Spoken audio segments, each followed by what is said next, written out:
Welcome everyone to a Cosmic Cuppa with Jude. And as always, have your cuppa at the ready, because we're going to need a few sips of it, particularly the cosmic stuff inside. I'd love to introduce everyone to a very dear friend, Joshua Shapiro, known as the Crystal Skull Man, amongst many other attributes. So firstly, Joshua, I would like to give my condolences on the passing of your beloved Katrina. Thank you so much. I know you shared a lot together and built a wonderful relationship with your joint passions in life. I'm sure she'll be with you in spirit, as I know she is, checking that you're still moving forward and doing the things you love. So welcome to today's Cosmic Cuppa. It's always a great honor and privilege to be with you, Jude, and also to meet family from New Zealand, which is a country I have not had the privilege to travel yet in my 69 years, but I'm determined to get there sooner or later, because if what I saw in, what's that famous movie, Lord of the Rings, which supposedly they took all the film from there, if it looks like that, I'm definitely coming. That was beautiful country. Besides the people, right, besides the people, of course. Thank you, Joshua. We do have a beautiful country, and because it's a Pacific island, or two main islands, it's very compacted, so you can get from the mountains to the sea in about 3 hours, 2 to 3 hours you're there. It's an amazing country. It sounds like how Florida is. I mean, 4 or 5 hours, at least the width of it, you're across the whole state. It's unbelievable. It's cool, isn't it? It's pretty good. Yeah, I like it. So I can see the Gulf of New Mexico or the Atlantic Ocean. Beautiful. Joshua has been involved with crystal skulls since 1983, when he saw one made out of amethyst in Northern California called Amy.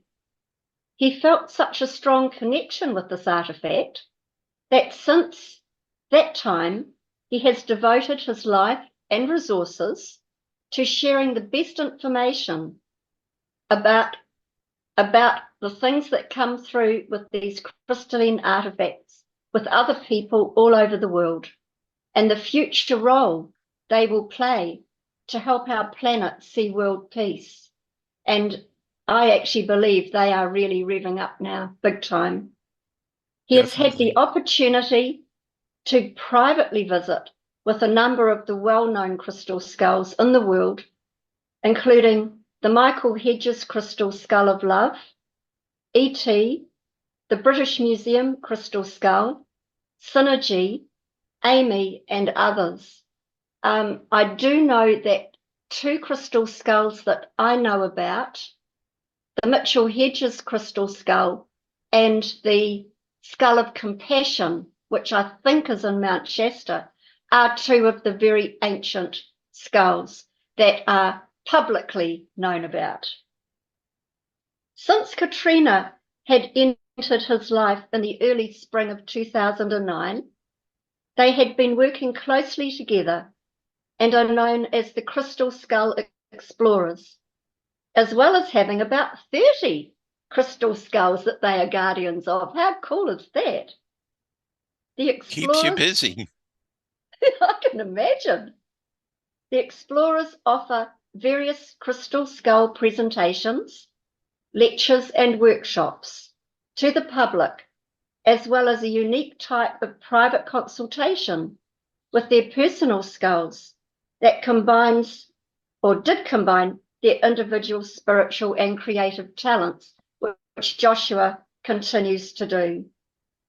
Joshua is the author of various books, including his first book about the crystal skulls, entitled Mysteries of the Crystal Skulls Revealed, written jointly with Sandra Bowen and the late Nick Nocerino.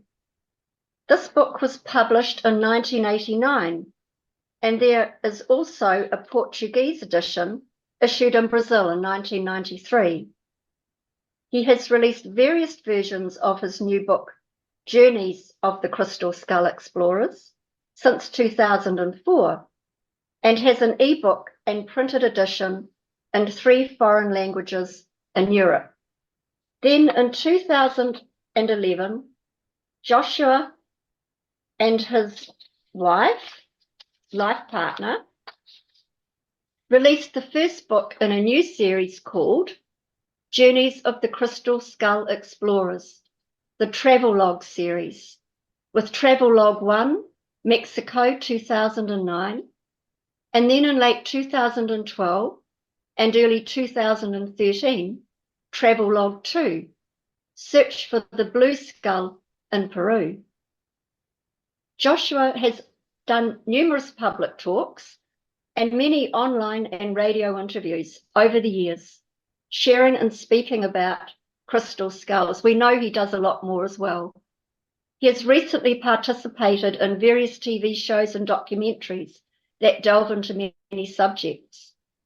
More recently, he's concerned with the direction our world is going into and has been helping other people to delve into the truth of what is happening behind the scenes via sharing 9 free ebooks on a variety of subjects and offers a special video series on his new centre's Rumble video channel he started in 2022, known as the Centre for the Advancement of Humanity. This series is called 2023, the year the full truth begins. So that's a start for us, Joshua. So how are you and what's been happening in your world of late? Oh, gosh, I didn't know you were going to ask me that question. Well, I would say that what seems to be happening here in Florida is I'm meeting a lot of soul family. And I actually feel that spirit is like kicking me to get out, to meet soul family. And I was actually having a discussion about this today at lunch with 2 soul family members. And I think the reason for this is, and also another lady I talked to on the phone later today, is that spirit is bringing us together because major changes, major positive changes. Nobody can talk me out of this. I just know absolutely that we are on the verge of major positive changes to take this planet to total peace and harmony. Okay, and I have some profound experiences which show me that this is absolutely correct. But I think what's happening is that spirit is like finding strange ways how we connect with people. Like this lady out of the clear blue sky doesn't do anything with crystal skulls, but she saw me and thought, this is a very interesting person. I need to call him up and see how is he working with crystal skulls, because I only know about regular crystals and gemstones. And we had a very delightful conversation, and that was the conclusion that we came to, is that spirit is bringing soul family together. And so for everyone that's listening to this, I feel that we need to be ready to do what makes our hearts sing. So obviously, like the lady was saying, well, as you're talking about crystal skulls, I can see how joyful this is for you and how excited you are. And that's correct. But of course, today, I twisted Jude's arm and said, let's not talk about crystal skulls. Let's talk about some of the other subjects that are going on, which are part of these free ebooks that I have, because I believe these other topics definitely show us that almost everything we've been taught for all of our life is not really correct. And the truth is getting ready to come out, and it's going to be spiritually inspired and based. And a lot of people have been taught all their life, oh no, all this spiritual stuff is crazy and insane. You shouldn't have anything to do with it. But yet it's the most important thing that exists for us to know who we truly are as divine children of God. So I'm watching Talina nod. She knows exactly what I'm saying. So, yeah, so am I doing okay, Katrina? Yeah, she says, just keep going. Don't look at me. Okay, so I know it's crazy. It's But wonderful. she's definitely there. The last lady I talked to said, oh, yeah, she's on your right shoulder. I said, you're absolutely correct. If I ask her to go away, she'll go, what, are you crazy? We're still a team. I'm not leaving you. So it's kind of like that. But Beautiful. but this is what I think is happening. And you know, I'm always happy when I get an opportunity that I can talk with people. Like Friday, I get to do a 2-hour class on crystal skulls. Then Saturday, my brother, Dr. Reverend Philip DeLong, the DeLongs have more crystal skulls than I do also. He's doing a talk, so I said, well, would it be okay if I come? And do you want me to say something and bring my skull? So we're going to kind of, he didn't know I was coming, and I didn't know I was going to be there to find out he was talking. So I just think these connections are speeding up. And I think there are signs, because I've seen weird things happen for the last couple of months where I'm going, did that really happen to me? Like, I've never seen so many crystal skulls that I've sold in such a short period of time. What is that about? Then I'm looking at my bank account and going, how did I get that much money in my bank account? So it's like there's positive signs. Oh, right. Thank you. So then listen to this. This was amazing. I think I already told you this, but people need to hear about this because this is a message. So about 2 weeks ago, one of the greatest fears I have, because Katrina's not here and she was a great cook, is I'm trying to eat, you know, good food, vegetarian food, but apparently I ate something that wasn't good for me because I had a pain in my left side and it lasted for 3 days. So Saturday, Sunday, and Monday, I went through this. But on Monday, my roommate, I rent a room here and I have a couple of roommates. He came up to me and said, do you know that there's money on your car windshield? And I go, what are you talking about? He says, you need to go out there. I thought you knew about this. I said, I haven't been outside. So there was $11 on the right side of my windshield. Now, notice the number 11, a master number. Now, the strange thing about this is, and this is just a personal example that I'm trying to explain these crazy, good, you know, wonderful things that are starting to manifest, is there's only one person outside of the people I live with that knew that I lived there. I had never invited anyone over to this new place. Only Katrina's son, who I used to live with, but he asked me to leave because he's very religious, and I'm glad he did, because this place I'm in now is much better. I can do whatever I want here. I have total freedom. I already knew all the places close by that I have to go to for groceries or the post office or the library or whatever it is. So it was really good. So I went out to the car and there was this $11. So I asked Katrina's son, Charlie, did you put that on my window? He said, no, I didn't. So the question is, and I asked this on Facebook and I got all kinds of theories from people. So I'll say a few of them, is who put that there? Did someone put that there? Did it just manifest out of nothing, like an apportation? Did this lady next to me here make that happen? Did her angels that she worked with make it happen? Or was it, you know, if you're following like what's going on in the world, the undeclared war between the light and the dark, did the light side put it there as a subtle message? 11, everything's good. You have support and you're on the right side, because it was on the right side of the car. So I don't know what it is, but it's a good thing. But, you know, I'm Aries and I always want answers for things. Like there's one area, I won't say what it is because I don't want to embarrass myself, but there's one area I cannot figure out in my life. No matter what I try, it never works. Everybody just says, you're an impatient Aries, just wait. The perfect situation will come up. And if there's anybody out there who's intuitive, you'll probably guess what I'm talking about, because it has something to do with what's on my left side and what should be on my right side, which isn't there.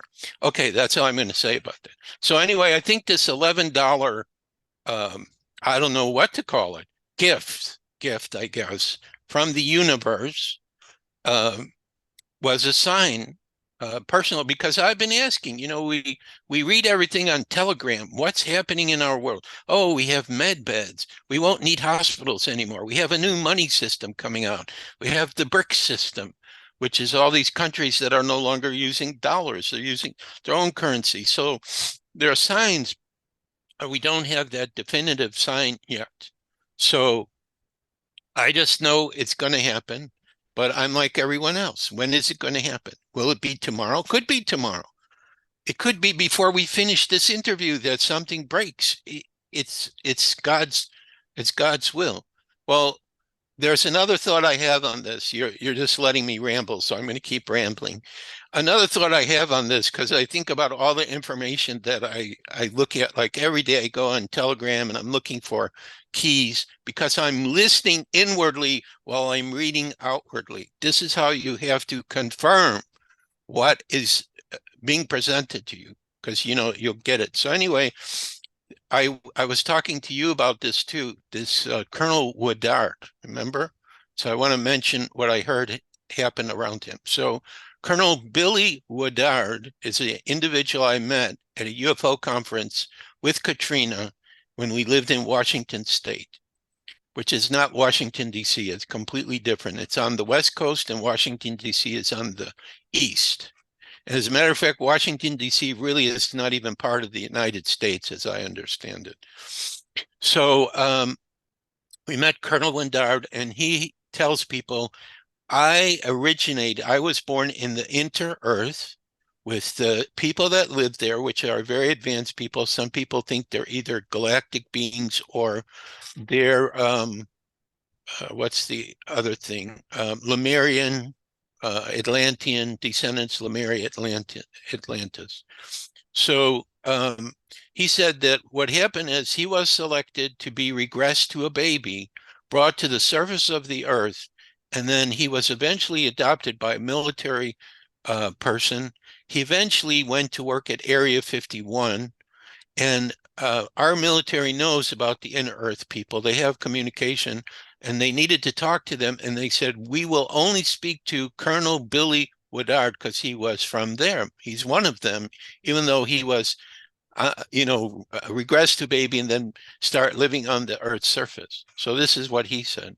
But the key concept that I want you to understand, because I think this is another sign, is he was saying, because his father, who's called Zora, channels through him. And actually at the conference, I heard Zora speak through him. I don't remember what he said at that time because it was probably like more than 10 years ago or whatever.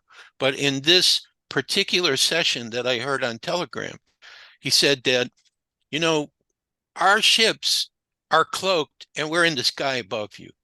And we want disclosure to happen, which means, total disclosure that we have all these galactic beings that are here with us, that, humanity, I mean, this is a totally ridiculous idea, that only humanity is the only intelligent species that exists in the entire universe. That's insane. Creator would never do that. The creator I know would never do that. He loves variety. He wants to have, sorry, thank you, Katrina. She wants to experience every conceivable reality that there is. So he's not just going to say, okay, I'm just going to put intelligent beings on the earth and that's it. No. So what his father was saying is, it's like they're there. They're ready to reveal themselves, but they have to wait till source gives approval. So there's a divine timing in this, but it's got to happen very soon. It has to happen very soon. So this could be one of the key events where, like some of the movies we had, you see where ships just show up everywhere, all over the world. But in those movies, it's always like they're invading. In this movie, it's not that they're invading. They're saying, hey, we're here. We're here to help you and work with you. We love you. We're your brothers. We're your sisters. We have all these technologies to give you. Creator has said it's okay for us to reveal ourselves. And then I have to go with the idea that, God, I hate this. I'm 69. I can't remember the names of people. This is the lady that interviews all the whistleblowers, and her initials are KK, I believe. Carrie Cassidy. Carrie Cassidy. Thank you. Okay, so she says on one of her shows, Earth has been invaded by not so nice galactics. They're interfering in the natural evolution of humanity, and this is not going to be tolerated any longer. So this is coming from some really high level beings, angels, creator, I don't know where. So I think the reason why maybe You know, all of us, yeah, I agree, Christine. All of us have our own vision of what that beautiful earth is going to look like. Okay. Some of us see that and we go, I don't know if that's really going to happen. Yes, it's really going to happen. It is really going to happen. We need everyone to keep seeing that. Imagine the geometric power if we got up for 5 minutes in the morning and visualized that beautiful world that we know is coming. And before we go to sleep, we visualize it. Anyway, this was a suggestion given to me. So if more and more of us just say, I'm not accepting the way it is, it's not correct, I'm visualizing this perfect world, then we're great. But you see, my challenge is my future self, who I'm going to be, his name is Argus. And there is one of the free ebooks where you hear Argus talk about the future. He says, Joshua, I'm you in your future. Great. Tell me everything that's going to happen between now and then. I'm sorry, I can't do that. You still have to go through all your experiences. But I can show you what it looks like where I am. And it is paradise. It is total paradise. People are dancing and singing in the street. People are allowed to be who they are. People can live whatever way they want. Nobody thinks about, well, I'm going to steal, I'm going to hurt some. That's impossible. It doesn't exist there. The children of the future, I'm watching them. They don't know these things. Okay. So this is the vision that I see through Argus all the time. And I cannot accept that there will be any other possibility. It's just a question of a proper moment when everything falls into place, a major manifestation of a very incredible, wonderful, unbelievable event starts happening, chain reaction, and we get there. Okay. But because Argus can't tell me what's going to happen. He can only say, here's the result, but I can't tell you what's going to happen. And I had the same problem too when I had my other experience where I was in a coma and I went to a meeting in another dimension, which I remember being at, but I don't remember everything that was talked about. And they blanked my memory too, again. But I saw the same thing there. Total perfection. Paradise. Some people call it the Great Awakening. It's already done. It's in the process of happening. So what if, look at what I'm doing here. I don't know what I'm doing here. What if we just all assumed that this is a done deal and we're just waiting for it to manifest? And we start acting that it's a done deal. I mean, look at the way I'm presenting it. I'm happy. I'm out of my mind. I'm having a good time, because I know this is how it's going to be for all of us. There's no other possibility. Our world has been interfered with, and that's it. It's time for a celebration, dancing and singing in the street. So another thing that I feel is, and I'm not giving you a chance to ask me any questions, Jude, I'm sorry. No, Another thing I can't get a breath in, but keep going and I'll get a breath in when I can. Well, It's all I good. can only see Talina and you, and you're both smiling, so I think I'm saying good stuff. So anyway, now I have to come back to what I'm saying. Oh, she's smiling too. That's good. All right, we got everybody at one. So okay, so the last thing, and then I'm turning it back to you. I'm gonna be quiet. Music, music. Okay. So to help me with my grief with Katrina, so I'm just thinking of examples so I can explain what I'm trying to say. When it came up, I have my MP3 player, which I think Katrina bought me for a birthday present a couple years ago. I have my most favorite songs on there, and I'm in bed and I'm sad and I'm remembering things. And so I put on the music and I play the right music and I have to start dancing and singing and just totally let go. What if each of us took our favorite music, went to our favorite place in nature and just dance and sing? That also would help to accelerate this energy. We need to be examples of that. We're not worried about what's happening in the Middle East. There's movies going on everywhere. It's not really the truth of what's happening. We know this future's coming and we're starting to live that way and celebrate that way. And we see strangers like, I don't know if you have a store called Walmart. Walmart is like a place where you can go and buy things cheaply. So I buy my groceries there.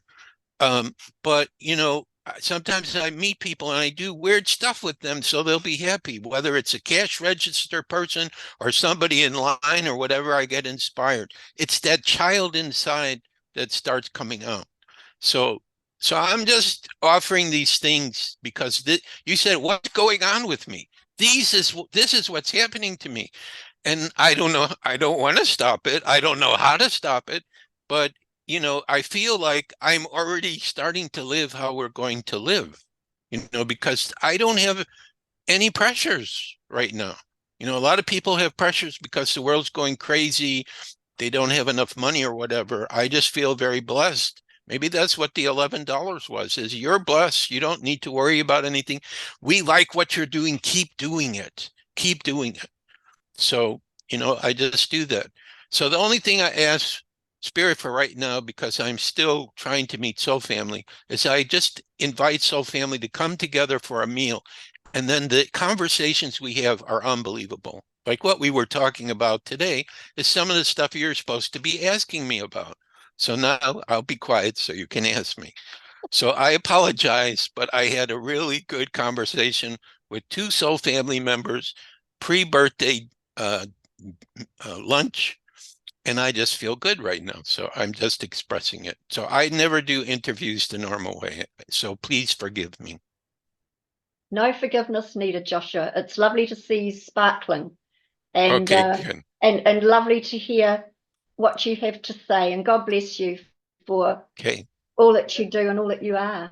And you're right, we are moving into a new way of being. And it is all about having the childlike qualities of curiosity and fun and excitement. I love that. Now, I'm not going to ask you too much about crystal skulls in this Cosmic Cuppa, except one question, if I may. Just the one Well, question. you're in charge. You can ask your question. I'm just saying, let's not do too many. Okay. No, All right, I go just ahead. I just have the one, if I may. So Okay. you're known as the Crystal Skull Explorer, a Yeah, bit like Indiana Jones, with his amazing maybe. adventures to truth, knowledge, and wisdom.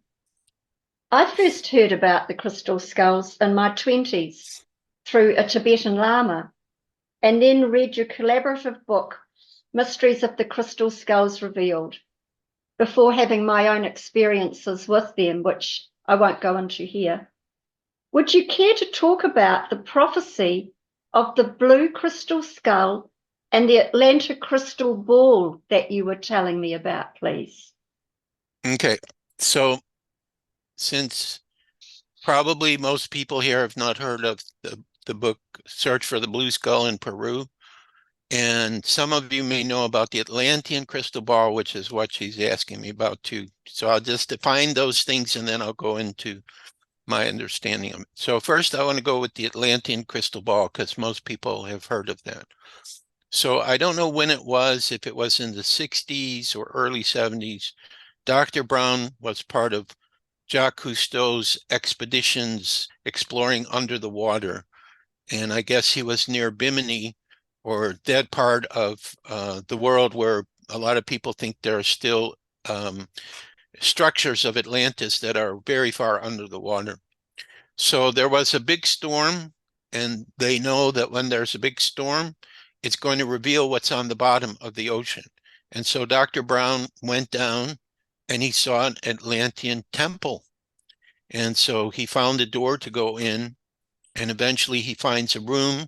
Seems like it was with a tall door, tall chairs, and a tall table with some kind of a beam with a ruby crystal at the end, and underneath it were two hands holding a crystal ball. Okay, so this is how he described it.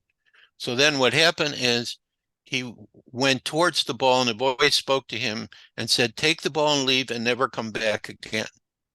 So he took this crystal ball and then eventually started to share publicly, and it was extremely powerful energetically, and it was driving some people crazy too because they didn't know how to deal with the energy of the crystal ball, which does happen sometimes with the ancient crystal skulls too, where people will come in the presence and they just start getting crazy because they can't deal with the energy. So anyway, after Dr. Brown died, eventually there was some military gentleman that came into the possession of the ball. And it was just after I had met Katrina. And in the beginning, Katrina didn't want me to be her boyfriend.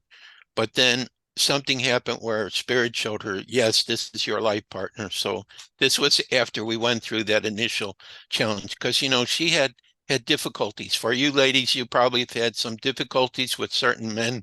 So she just didn't want to be with someone. And especially an Aries who's like a little fireball. But, you know, when you're meant to come together, it magically happens.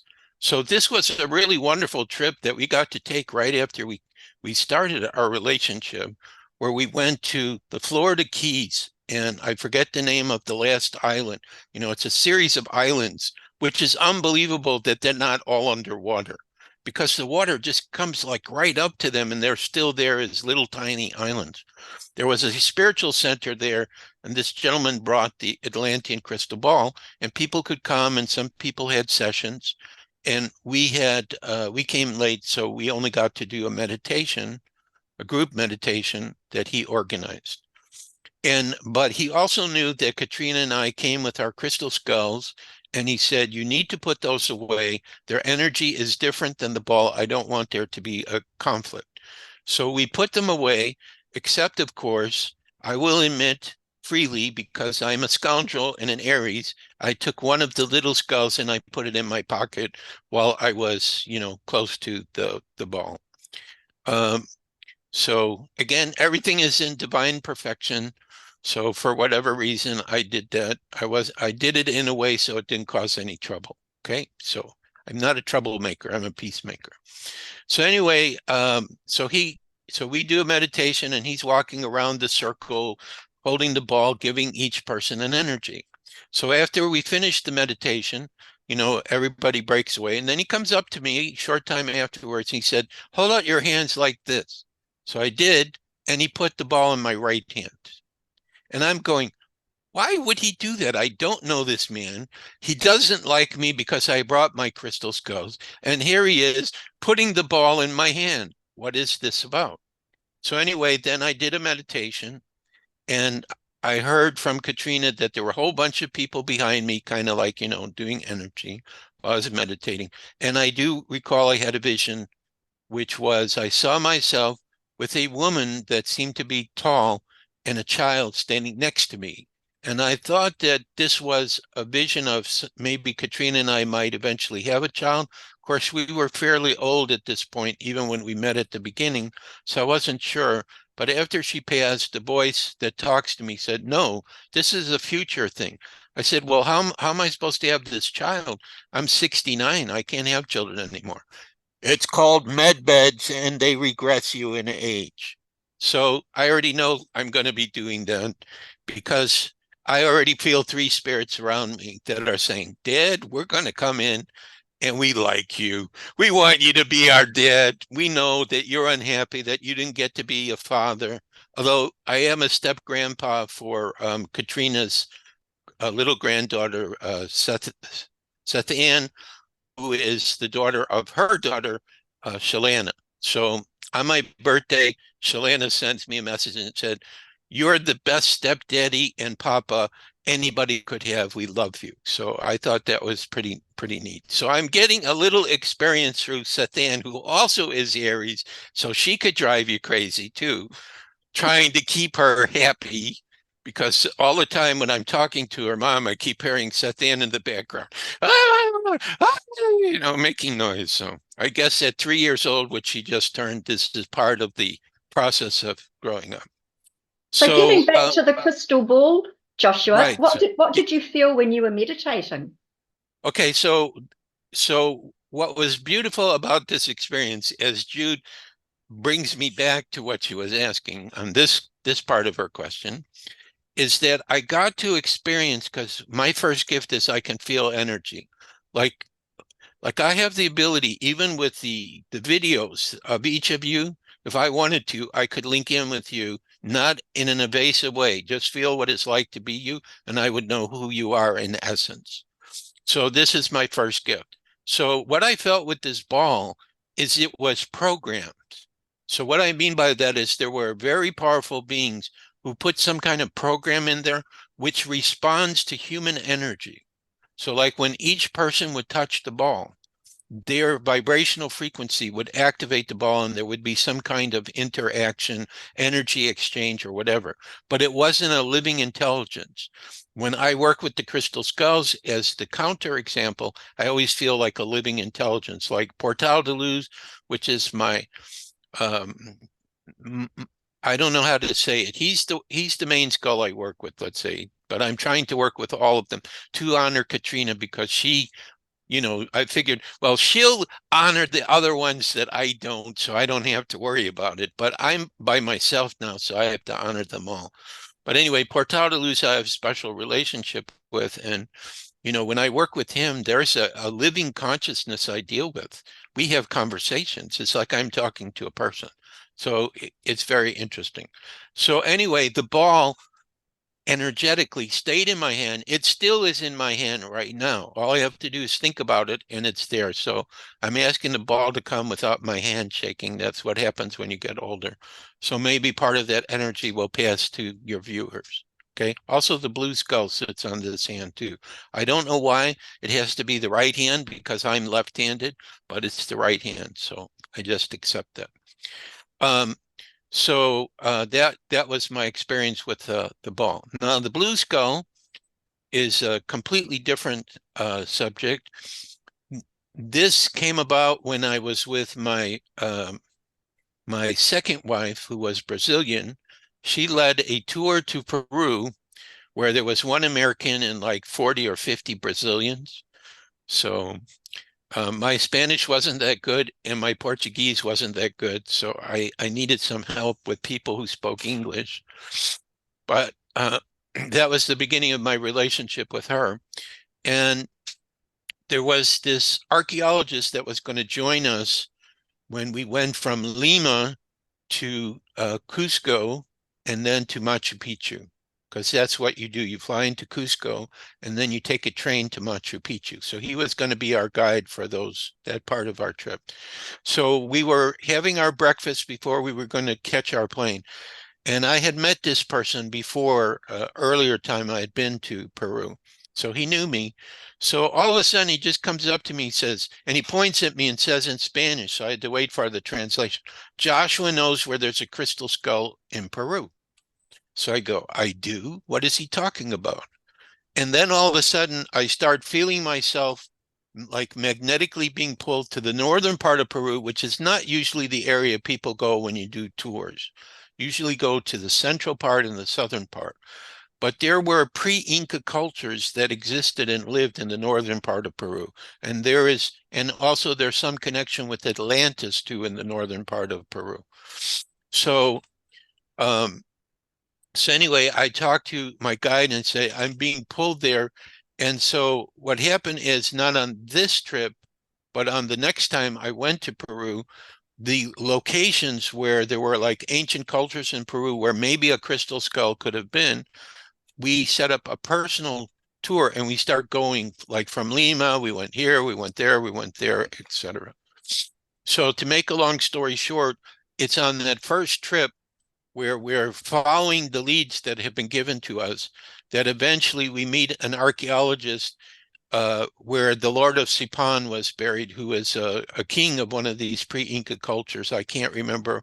The Mochica. Thank you. Somebody whispered it to me, so I remembered it now. The Mochica was the name of this culture. And apparently I was involved with his daughter or something. So I was his son-in-law. So anyway, this archaeologist said, well, I think what you have to do is you have to go to this place and then in order to go high up in the mountains, because my hand was being magnetically pulled high up into the mountain area, you take a bus and then you come to a city called Huancabamba, and then that's where you have to start and see what happens to you. So I followed what the archaeologist said, and so I had a guide who took me up north, and I got to meet the main shaman of Huancabamba. So one of the keys that we understand with crystal skulls is that the indigenous people, if there's anyone on the planet who really, really understands what they're about, it's the indigenous people, because they honor them as sacred artifacts, and they've worked with them for hundreds or thousands of years. I don't know, but a long time. So I figure, okay, I've been guided. I've been told where I have to go. I'm meeting the head shaman of Huancabamba, and he's going to tell me where I can find the blue skull, right? It all makes sense. So we go meet with him. I let him talk to me about what he wants to talk to me about, which is the spiritual work they do, the healing work, how they work with the herbs and the plants and everything. And then he asked me, like, which part of Peru do you like? And I told him, where I had special experience. And I said, no, grandfather, I have a very important question to ask you. But before I asked him the question, I had my photo album with me so I could show him pictures of crystal skulls. So this is important for me. I work with this, etc. So my question to you, grandfather, is, do you know anything about this? Is this something that has come up for you? Sorry, we know nothing about it whatsoever. So it was like, here I quit my job, spent all this money to come there. I feel like I'm being guided where I need to go, and the shaman doesn't know anything. So what am I supposed to do? Am I supposed to give up, go back with my head between my legs, or stay there and maybe I'm supposed to have some other experiences that I didn't plan? So then the grandson says, you know what, tomorrow we're going to a sacred place, the Laguna Negra, the Black Lagoon. We're going to do ceremony and everything. So maybe you should come with us so you can see how we do that. So I said, well, I have nothing else to do, so I might as well do that. Okay, so the grandson will come at 4 o'clock in the morning to get you. It takes like 6, 7 hours to get up there, and you have to do a horse to go to the Laguna Negra. So I say, okay, fine. So I'm waiting for the grandson, and the grandson never shows up. So I look at my guide and I say, I think we should just go ourselves. We don't need the shaman. Let's just go to the Laguna Negra, see if you can find how I can get up there. So first we find the car that was supposed to take everyone. Nobody else was going, so the shaman decided not to go up there. So that's why that didn't happen. Then my guide finds us a bus to take us up to like a midway point. So, I have people dressed in their colorful costumes. I have a chicken under my seat. The bus breaks down. They have to go to the neighbors to get something to fix it. So it's really like totally crazy. I'm wondering, am I ever going to get to this place? What's going on? So this is how you get tested, I guess, when you are on these crazy journeys. So eventually we get to this place and we meet this family on the bus who eventually they adopt me. I'm actually I don't know what it's called in Christianity, Godfather? Is it like Godfather? Something like that, of their little daughter, become really special with the family, and they take care of us. And so they help us to get a horse and everything, and they feed us. And eventually we go up to the Laguna Negra. So I'm going to make it short because, we have a 350-page book telling about these 3 trips of what happened to me looking for this skull. This was just the first one. So eventually what happens is I have a vision that the Laguna Negra is the place I'm looking. I see a skull face in the mountain behind the lagoon, but I have none of my camping gear, so I have to go all the way back down and come back so I can be there for 3 days. In 3 days, I receive a vision where I'm told when I was the Lord of Sipan's um, son-in-law, he was gifted by tall beings a blue crystal skull. And after a period of time, he was told, now you have to return it. And I was the one to bring it back. And I was guided to this area in that lifetime to bring that skull back. And some people inside of that mountain took it, and that was it. So that's what I remember. There's no way I can prove that. Okay. So I went back 2 more times, again, always coming to this area, the Laguna Negra. I think the second time I came back, I had Portal de Luz then, and he was part of a meditation, and we see in the picture a light from the sky just coming and hitting him in a special spot where I think there was a Lemurian temple where they had crystal skulls. This was also part of the vision. So the basic idea was from the visions is that this was a skull that was in Lemuria, but over the period of time, as humanity regressed in our evolution, the skull went into a higher dimension. And that's where I experience it now, like above my head in a higher dimension. And it just says, it's not time for me to come down here because my vibration is too high. I have to wait till people are more evolved. And then the skull tells me, and you only call me the blue skull. You don't say I'm an ancient skull or whatever, whatever. You just say I'm the blue skull, and whatever people are drawn to see me or have contact with me will. So that's kind of the experiences I had. So I'm telling you about a crystal skull I have not seen in the physical. I have with me in spirit all the time. The only way I can verify it is say, blue skull, sit on my right hand. And I've had people go like this and they go, wow, what is going on there? Okay. So that's the only way I can prove that I'm not crazy. So I assume at some point that it will show up, and there will be other crystal skulls is what I'm hearing too, that will show up that are in the same capacity. They used to be in the physical on the earth, but then they moved into a higher dimension and they will come back. Now, whether these are the original 13, because I keep hearing that they haven't been uncovered yet, none of them. Some people think, oh, the Mitchell Hedges is one, or me is one, British crystal skulls one. No, I received, and again, I can't prove any of this. I just don't get the feeling like humanity's ready for that set yet. Its vibration is a little too high. So we have these other skulls to work with that are helping us for right now. Okay, so how did I do on my story with the Atlantean crystal ball and the blue skull? Did everybody follow what I'm talking about? That's So, beautiful, Joshua. Thank you so much. It's an incredible story, and it's your story, which makes it very special to you and to us for the telling. Thank you so much. And I right, and think a lot it's of these artifacts have been phased out of this dimension until we have raised our consciousness enough to be able to not only interact with them, but know how to use them wisely. So sure. that makes perfect sense to me that it would be phased out or in another dimension at this stage. Right. And the story with the blue skull is not over yet. This is just like the introduction. Yes, Okay. And I think, absolutely. right. And I think there have been a few other people, not only who experienced it in my hand, but actually have had a vision of such a skull. Okay. But not a lot. I know that there have been blue skulls in the past because I hear from people who say, yes, I see a blue skull, but when they describe it, it's not quite the same as I see mine. So I assume that there are more than one blue skull. Some people Beautiful. think that there are many different colored Yes, skulls like yes. this, like a rose quartz, amethyst, all the colors, green, all of them. So, and it would be so beautiful to see that 12 surrounded by the master's skull in the center with beautiful colors. And what colors will they co-create together when their energies are activated simultaneously? Yes, Because absolutely.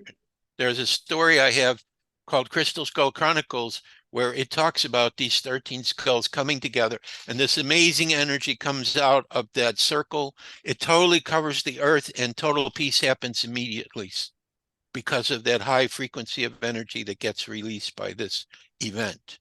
Bring it So, on. Bring it on is all I yeah, say, there we Joshua. go. Yeah. Yes. Do See, you, New Zealand people have that chutzpah, as we say in that, Yiddish. we do. You have a connection, Joshua, to a being who you've mentioned, as Argus, who is your future self. Could you talk a little about this person, your future self, how you met him, and what does he see for us in our coming years? Now, I know you said he's not going to say what's happening in between times, but Right. what does he have to say on our ascension journey? And could you please give the message of Argus to us? Okay, so how I first met Argus is when we were living in our house in the Atlanta area. I'm just there's like an area I sit to do my work with my computer, so I'm sitting there, and what happens is periodically I will sense new presences. Like in this room I've been in since beginning of February. There's now a gold being that's showing up in front of my bed on my right side. I don't know who it is. He says he's connected to the blue skull. That's all I know. Okay. So this is basically what happened with Art. I'm minding my own business, and all of a sudden I sense there's somebody over here. Okay, who are you? What is this? I'm Argus. Well, what does that mean? Who are? And then he says, I'm you, Joshua, in your future in this lifetime. I said, how can that be? How can you be existing simultaneously with me when I'm your past? He said, well, from the level of spirit, there is no time and there is no space. Okay. So in your reality, in order for you to function in the earth reality that has been created, but like Katrina, who's sitting next to me, okay, I think she's with me all the time, but I hear her daughter say, oh yeah, my mom's helping me. I hear her youngest sister, oh yeah, I'm picking her up. So when you're in spirit, you can be in simultaneous places at once. So if this is a future me, in this future, we're very evolved spiritually. So this very evolved spiritually me has the gift to contact his past self without interfering with his past self to become who he's going to become. So that was the beginning of it. So then Argus says, I can show you the future, like I said before, what it's like. And actually, when I went to Brazil one time, I don't know what happened to me. I must have gone into a trance because I remember writing this, but I don't remember what I wrote. And in the free ebook Messages from Argus is the complete message I received when I was in Brazil. And this had to be like 20, 25 years ago or something like that. I brought a computer and I just start typing about the future. What is the future like? So this is the message of Argus to describe this future. All the adults are parents to all the children. That was one of the first things he told me. He also said they're going to be different communities. Like people get to decide, do I want to be in a New Zealand community, American community, Native American community? There'll be different communities, but the whole community becomes your family. Okay.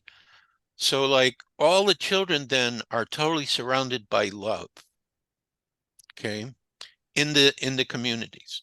Then he was talking about, oh yeah, and our galactic brothers and sisters, they're walking on the street and nobody's minding it at all. It's normal. Children are used to it. So they're working with us and helping us.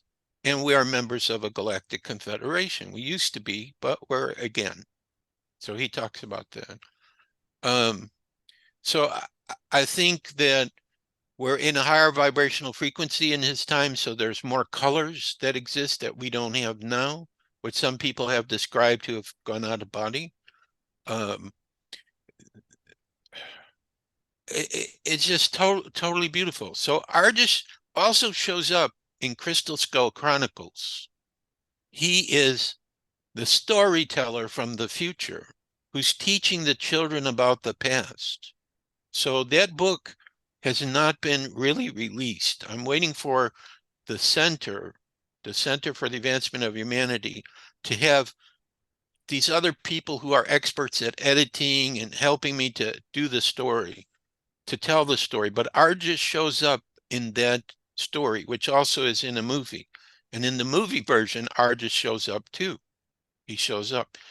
In the other story I wrote, which is called, God, how can I forget that book? Journeys into the Unknown and Back Again. Argus shows up there too, and so does the Blue Skull. Argus shows up as a person in spirit who's helping the main character. Instead of Joshua Shapiro and Katrina, it's Joseph and Catherine Schwartz. So it's kind of like us in the story. So the Blue Skull shows up in a kind of a version of Argus is also speaking through.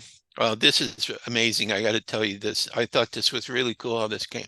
So what happens is Joseph Schwartz, not in the first book, but in the second book, he goes through a dimensional door in the Laguna Negra, Okay, if you look on the cover of the book, that's the Laguna Negra that's on there. He goes through a dimensional door there, which I think there is such a door in this place, and he goes into spirit, and he has all these experiences and knowledge. So what happens is they record everything, but they also send back to him, or they gift him actually before he goes there, because he's working with some medium in England. Apported comes this strange camera, okay, to him, like a video camera. And so what happens is, after he comes back, the video camera in spirit, it's like quantum entanglement is directly connected with the video camera in the physical. So all his experiences and everything starts to be projected through that camera in 3D. So everybody could see what he learned, because he can't remember. It's such a high frequency. But this camera plays everything. So that's how the story goes. So I just see Argus as a confirmation for me that, again, we get to paradise. It's absolutely going to happen. I'm already there. There's a part of me that's already there. And what I feel from him is just total peace, harmony, joy, happiness, all the good qualities that we could imagine to have in our life. But not that it just happens like once every great while. It's every day, every moment. And, so he's kind of confirming for me, like, this is how it is. And also just to have contact with all these beings from everywhere. And we haven't talked about this subject yet, so I'm going to say it under my breath. Some of these beings come from our realm. Okay, so I'll have to explain that when Jude asked me the question. Yeah, I've got that down as a question. Right. So so that's who Argus is. That's how I experience him. He's not as present as the blue skull. The blue skull seems to be a lot more present. So I assume the blue skull is, getting close to physically manifesting, and I have no idea how that's going to happen. I'm not going to be um, you know, egotistical and think, oh, it's going to manifest for me. It's a living being unto itself. For whatever reason, it gave me this gift to tell a story about it, but how it's going to manifest, when, and all that, it's in its own hands. I have nothing to do with it. Although I hope that it will allow me to help to share it with people. So we just have to see how that goes. All That's right. brilliant. That's absolutely brilliant. And to be that tuned in consciously to another part, another fractal of you, is a beautiful thing, because within that there's the communication that is not only like a guidance system, but someone you can interact with as equals. I think that's beautiful. So thank Yeah. you for sharing that. Right. So So let me see. One last thing. Let me see if Argus has anything else to say. No, he says I'm doing exactly what he would do if he was here. Well, of course you will. I'm you. It's crazy. exactly. So let's talk about the worlds beyond the poles, Joshua. There's Okay. so much controversy around, are we a flat earth or a globe? Could we be both? What can you tell us about supposed lands behind an ice wall? What would life be like there? Are they inhabited? And if so, by whom? What's your understanding of all of this? It's quite an anomaly to a lot of people. Yeah. Well, first thing I'm going to say is the topic of flat Earth, or also known as the geocentric model of the Earth, is one of the most controversial subjects that exists right now. There are a lot of people, like, for example, there's a spiritual center that I'm going to be doing work at on the crystal skull. The owner was okay with Tartaria, another subject that we'll be getting into. But she said, you cannot discuss anything to do with the flat earth. And she got very strong about it. I said, don't worry about it. You're not bothering me. I understand this. So there's going to be some of your listeners who are going to say, why is he talking about this? We have absolute proof that we live on a globe and everything.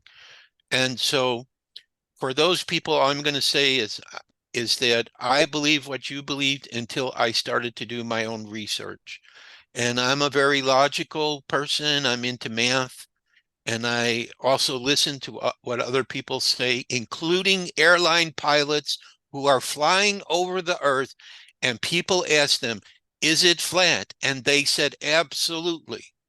Okay, because for the most part, they're not supposed to talk about this, but some of them got recorded and say, when we fly over it, it's flat. Well, why does it look round when we look through the windows on our seats? It's because they put a certain type of glass there that curves the view that you see. So you will see a curved Earth. That's part of the explanation. Okay, so I'm going to present the flat Earth model simplicity, because if you don't understand it, what Jude is asking me won't make any sense. So I have to make sure we're all on the same part. So the flat Earth model says that the world itself is a flat circular disk, that it has an ice wall at the edge of it, which is all of Antarctica. It's not the south is Antarctica. That whole ice wall is Antarctica. And the reason why we don't fall off is because there's a dome behind that, a dome that covers the surface of the Earth.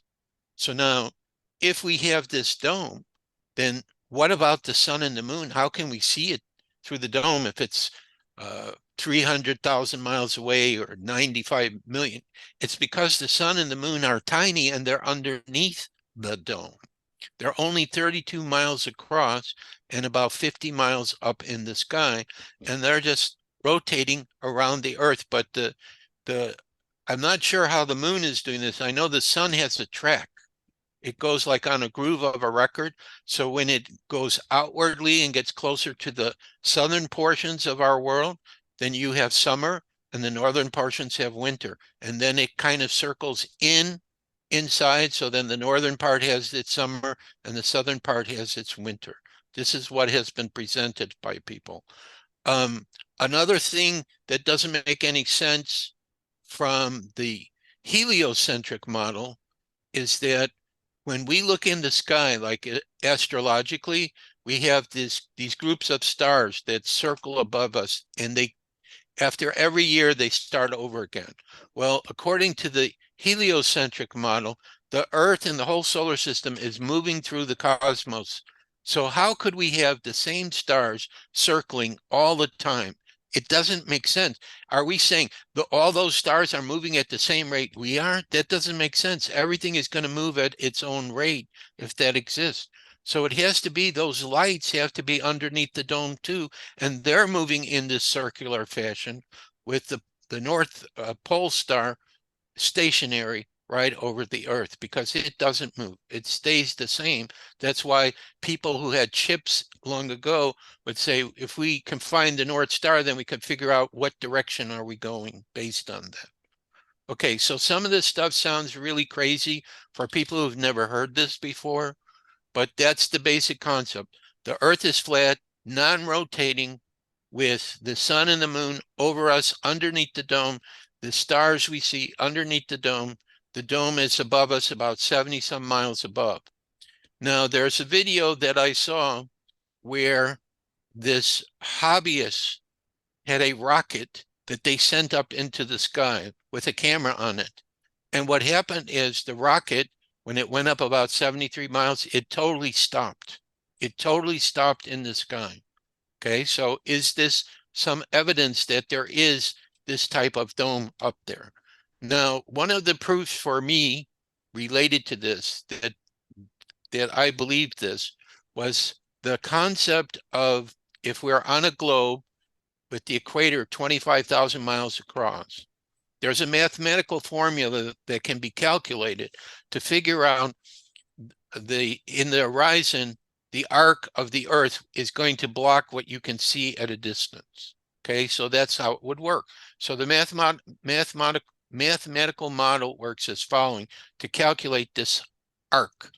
So it says, for every mile squared that you move from your point where you're looking at times 8 inches will determine how high is the arc of the globe in the horizon.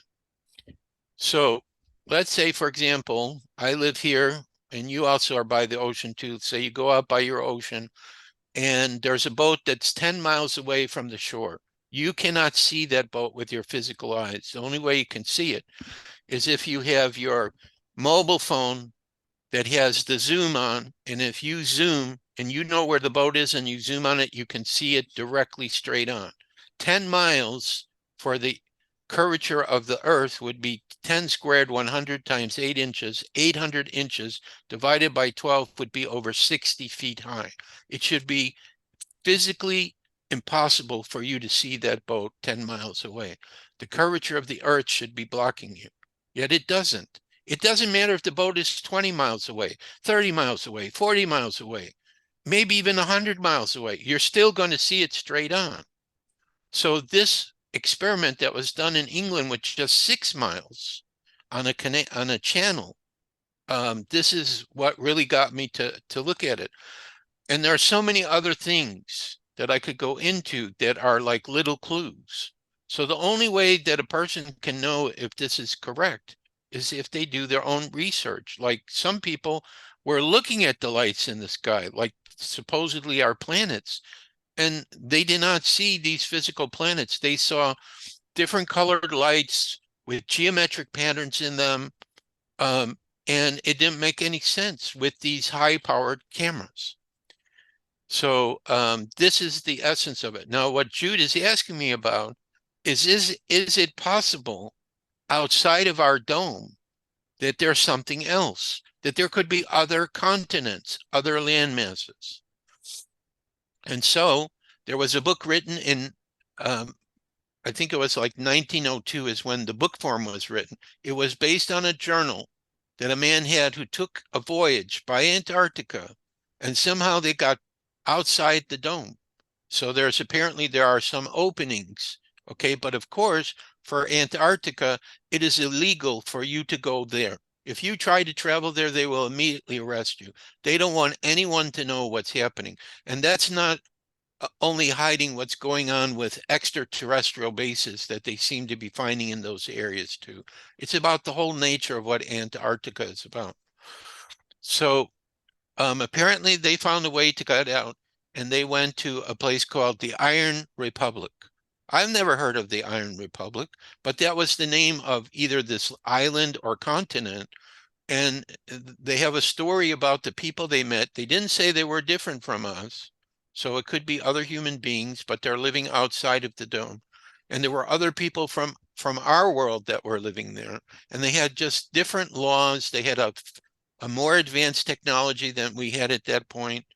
And they knew everything about our world. And so the idea is, okay, well, there could be a whole bunch of these other continents and another dome that covers those, and possibly even a third. Then we have in the Bible the waters above and the waters below in Genesis. Well, we know what the waters below are. That's our oceans and our lakes and our seas. But what is the waters above?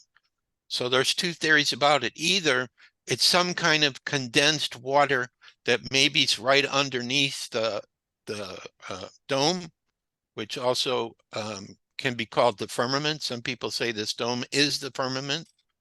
And I've seen where there's been a rocket sent that as they approach the dome, they start streaming some kind of a liquid, like a motorboat. And then they hit the top of the dome, they bounce off, and they go back into the ocean. So there are people who are showing, again, and I don't know where they're getting their videos from, but they're showing videos like this. So I think that there's enough information about this that a person needs to take a look at it. The last thing I will share with you is one of the flat earth researchers, and I don't remember his name, interviewed a woman who was over 100 years old. So he asked her, when you went to school, what did they teach you about the earth? The earth is flat. What? Yeah, they taught us the earth was flat. And then all of a sudden, like right around the time when NASA started to get formed, they changed it and they start teaching everyone that the earth is a globe. The last clue I'll tell you is I went on the internet and I saw a document from NASA. It was for a secret airplane. And repeatedly throughout the document, in order to help guide the pilots how to fly the plane, it keeps referring to a flat, non-rotating Earth. That the Earth does not rotate, it's flat, And it's the only explanation that I can have, because if the Earth is rotating and you fly a plane in one direction, the plane doesn't go as fast as the Earth is supposed to be rotating at 1,000 miles. So how does it keep up with it? But yet they fly, like if you're going to fly a plane from California to New York, it takes 4 or 5 hours. It should be where they can't keep up with the Earth rotating. They should have to stop and wait until New York comes underneath them and then land. Okay. Oh, somebody said, well, no, gravity's pulling the plane too. Well, then gravity would pull everything in the sky at the same rate, and it doesn't do that. Planes fly at different rates, birds fly at different rates. So there's logical explanations for why the heliocentric model that we've been taught, there's problems with it. But we just automatically accept. People said, this is the way it is, you should believe this, and that's it. But a lot of people, and I know a lot of people watching this, you're going to have a problem with this. And so I have a free ebook, as she talked about. It's only 500 pages long. Imagine that. How could it be 500 pages long if it's about a theory that's total fantasy? And I'm actually comparing the two against each other in that book. So, if someone wants to read something, has some questions, perhaps this book can help, because I'm sharing with you the best information that I found. So that's how there could be other civilizations, not extraterrestrial, extraterritorial. And they could look like what we consider to be extraterrestrial. They don't have to be human beings. It can be a different kind of, 5-body type being. And so maybe some of these extraterrestrials people are seeing, they're not coming from outer space, because we don't know if there is outer space now with this theory. They could be coming through dimensional portals. That definitely exists. But they could also be coming from outside the dome, and they know where the openings are. Or one lady I interviewed who said she is a Pleiadian in spirit said they have the codes to get through the dome. So they could have ships outside the dome that can get through as well. So that's my understanding of this, and just trying to simplify it and offer some possibilities. Thank you so much. And we know that when you are moving dimensionally, you can move through lower dimensions if your dimension is higher, because your atomic structure is finer than the one you're moving into. So that makes total sense. I've also heard that there is one opening fairly near New Zealand. That is the one I believe Admiral Byrd went through, although he also talked about the inner Earth. I think there could be both, to be honest. I I know there's an opening at the North Pole, but the North Pole is not going to be the way that we understand it. There were old maps of the North Pole that showed that either there was a gigantic mountain that's made of some kind of metal, and that's why all of our compasses are drawn to this point at the North Pole, or some cultures talk about a gigantic tree that's at this point now. In the flat Earth theory, the North Pole isn't on the north. It's at the very center of the Earth. That's where it exists. And then Antarctica is at the edge. And so, when you're going north, you're going towards the center of this flat Earth surface. When you're going to the south, you're going toward Antarctica. And when you're going east and west, you're going around the Earth. That's how the just given directions me work. a mind warp again, to be honest. That's something Yes. else I'm going to have to think about. The other thing I've found interesting too, Joshua, is planes flying from, say, America to, I don't know, maybe Ceylon, and they're diverting in a way that doesn't make sense for the fuel to last in a straight line. When you're looking at a globe, they're zigzagging, they're triangulating way out of sync with their destination. Right. Where you'd think it would be less fuel to go in a straight line. But when you tally up, if you have a flat map and you look at those fueling points, everything is in a straight line. So that's another anomaly. So it's fascinating. Right. So Like on a flat that. Earth map where you see Australia positioned isn't how you're accustomed to seeing it. No. in relationship to the rest of the continents. Absolutely right. Thank you so much. It's very, very illuminating. Could we talk about, please, the Centre for the Advancement of Humanity that I and others are honoured to be a part of? And I hold part of the energies for New Zealand. How did the centre come about for you in your bringing it through into a beginning and a birthing? And where do you see it now and into the future? Okay, well, the center basically started like after Katrina and I moved from Washington State to Atlanta. Atlanta is the area where her family comes from. So at this period of time in our life, the rent was totally out of proportion, and we really had no choice. Her daughter offered us, they had a spare bedroom that we stayed in for quite some time. And it gave us a chance to reorganize. And unfortunately, uh, we didn't come out of the financial difficulties until she started really getting sick with the cancer that she had. And she received some extra money. And since that time, we didn't have the pressure, but of course, um, had to deal with her health. So I met with two brothers, and one of these brothers claimed that he in the past had worked with people who had some wealth. And so we sat down and we made a plan and made an agreement that we would be dedicated to the creation of a center, a spiritual center in Atlanta. However, the brother who claimed to have these contacts, it never manifested. So the other two brothers left. But around the time that we talked about it, as often happens to me, I sat down and I started channeling what the center would be about. I wrote it because I was asked, what could be the center? So I just started, well, we could have this, we could have that. We'd talk about these things. So I just sat down and I wrote about it. So that was in 2018, but nothing happened for a while. Then in the spring of 2022, while I was working on my computer, I start hearing spirit, which now I know were two galactic beings.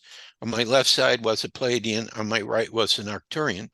And they're going, Joshua, we want you to start seriously letting people know that you're going to start working on manifesting the center.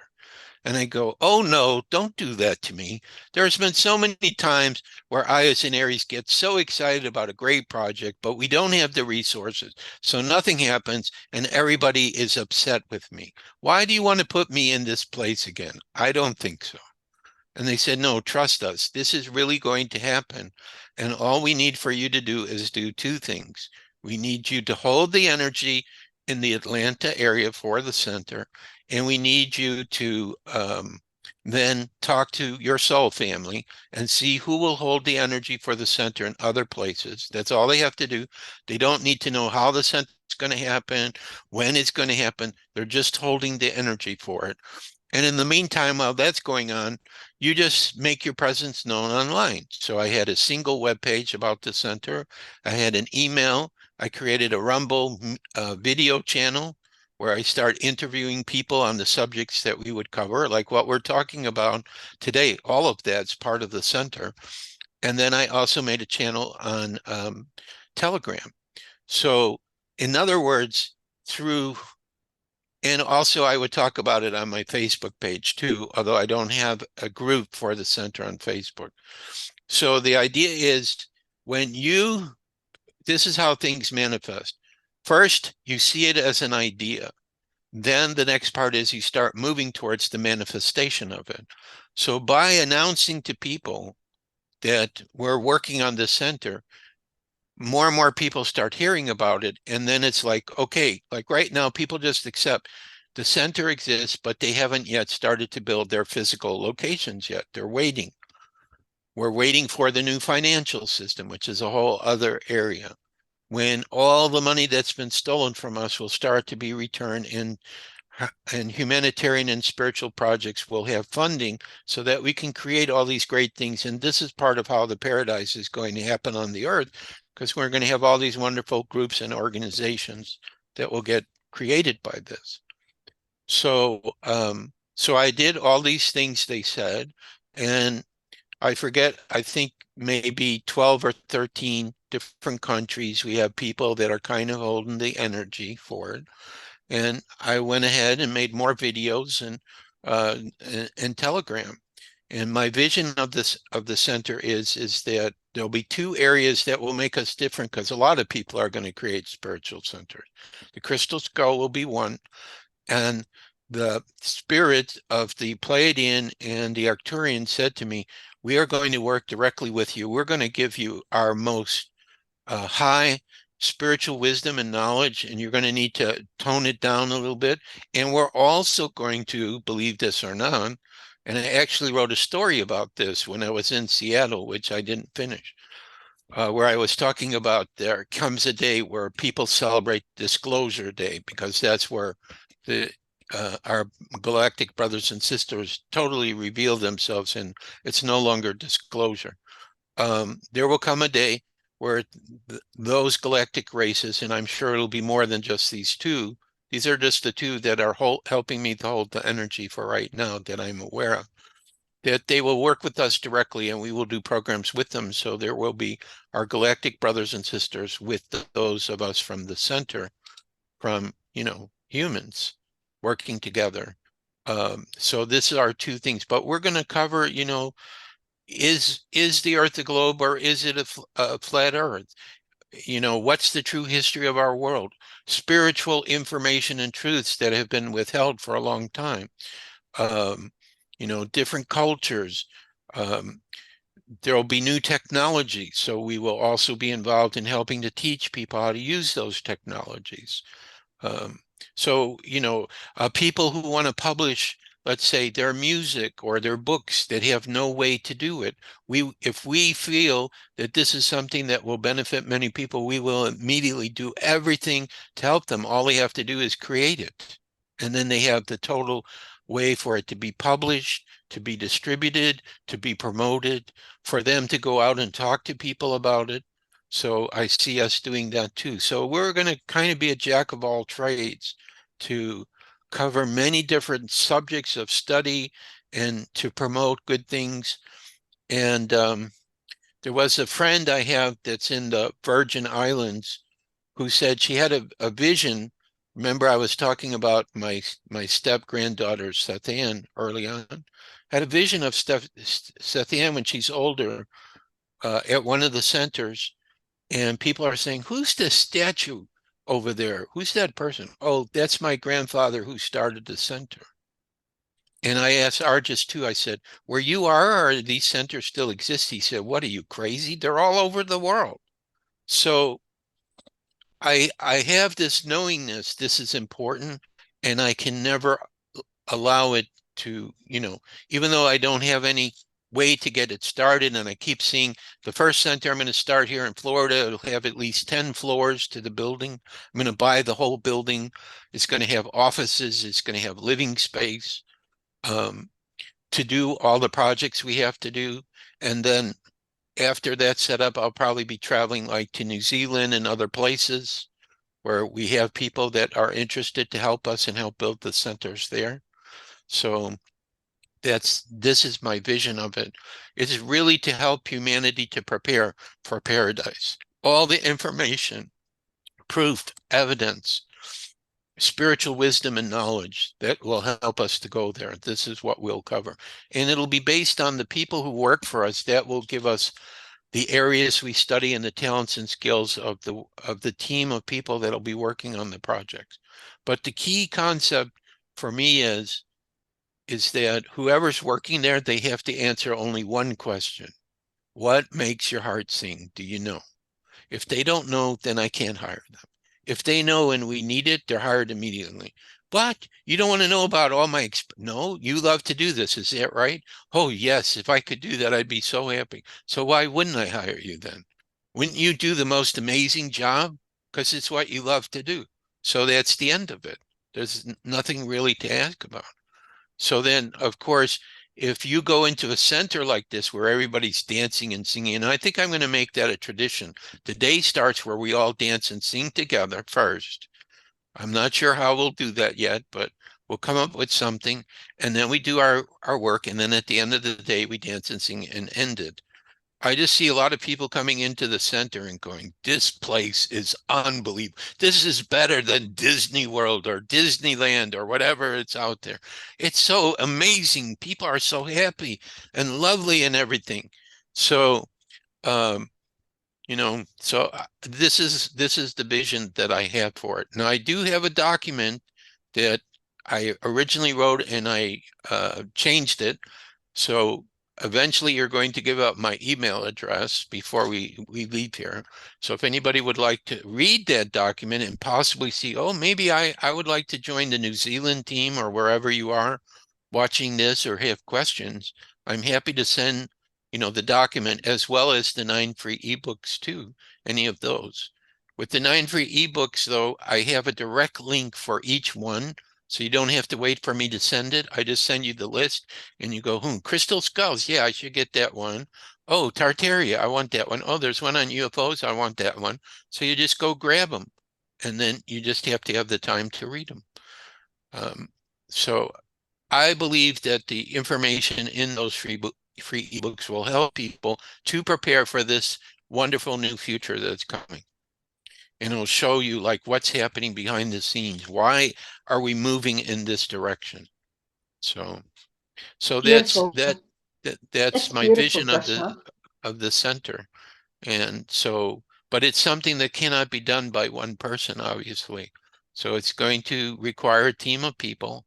And I have no doubt that the right people will find. And Spirit tells me, well, as you're going out to meet Soul Family, some of those people are going to be people working at your center. So this is kind of a side reason why we're sending you out there. It's So brilliant. It's going to be amazing. As you know, I'm opening a centre and we are affiliated. right, And there are so many people doing so many things ready and waiting. And meanwhile, just gaining the knowledge and the understanding and the people that will be playing with them in this right, field, but very professional at the same time, but having a lot of fun. right. I actually think a I, dance hall might be a good idea. Have an area where people can dance whenever they want oh, to. absolutely. I'll be the cheerleader and lead them on. The other thing I forgot to say is each country will have their own version of this center because each country has different traditions and cultures and things. So what'll happen is each sister center, as I call them, can decide which products and services the main center is offering that they want to carry. And all we're going to ask the sister centers to do, whether it is a direct center for the advancement of humanity or another center, which is an affiliated sister center, is that they just promote the whole network. Okay, that's all we're going to ask. And then if we have all these resources coming to us, then we will provide to make their dreams come true. Because that's what I feel is part of the center too, is to help make people's dreams come true. To recognize, and this is a very important statement, Katrina's on me on this one now. Whatever you can imagine, you can only imagine it because it already exists somewhere. So imagine everything that you possibly can that brings you joy and happiness, and don't accept, no, I can't do it. No, it's not possible. It already exists. It is possible. And you are creator's representative to bring it here in this reality, in this realm. So now maybe that's Totally on board with that. Totally. right. Now, I think that's also an Aries idea where, we get a little arrogant sometimes, think we can do everything. Well, now at 69, I realize I can't do everything. And fortunately, I get my talk coming. I have an assistant to help me. And so I'm starting to, accept that I'm a little bit older now and I need a little bit of help. And it's okay that we co-create these things together. And co-creation is very important. Um, Absolutely is, Joshua. Collaboration, co-creation. right. Let's talk And that, about the quantum technologies, Joshua, that will be okay. available, including med beds that can repair, regenerate, and rejuvenate biological forms, life forms. How do you see this unfolding along with a lot of the other technologies that will be coming alongside that, like our replicators and handheld devices, etc. Right. There's a lot of people on Telegram, and I feel that this is true, but I cannot prove it, believe that every single technology that Jude just told you already exists. It's not something that's going to be developed in the future. It's things we already have, which unfortunately, let's call them the elite, have said, no, humanity's not worthy to receive this. We're just going to keep it for ourselves. Well, again, there are higher forces involved in the evolution of humanity. And there are human beings working, some are call them the Alliance or the White Hats, who know about these technologies, probably have access to them. And they're working very diligently to make sure that this comes out. So I expect the med beds will be one of the first things that we will see. That's what a lot of people are talking about. I've seen pictures of them on Telegram, and in the movie Elysium, they showed you what it looks like. A little girl was seriously ill. They took up the cover, put her in this chamber, had like a computer thing, have her scanned for everything, and then she came out totally healed. My understanding is there's going to be 3 different types of ways it can help you. Obviously, if you're sick, even with the worst diseases that we have, it will be able to heal you because it's working with, and I can't remember the name of this type of energy. It's an energy also linked to the earth. It's tachyon and plasmatic. Tachyon. Okay. See, thank God Jude's here. If I fall, she picks me up. It's fabulous. I love it. Tachyon energy is what they work with. And this tachyon energy is able to rejuvenate whatever condition you have, and even to regress you, I've heard 30 years, which is what I mentioned before. So this is how I know I'm going to become a parent again, is I will become younger and I will be able to have my children. And also this will be true for women too, who are older. And if they wish to be a mother again, they will have the opportunity to do so. Now, all of these kind of quantum technologies obviously have come from probably very advanced galactic civilizations. And so these things are being gifted to humanity when we have everything working in the proper way so that these devices can be used to assist and help people.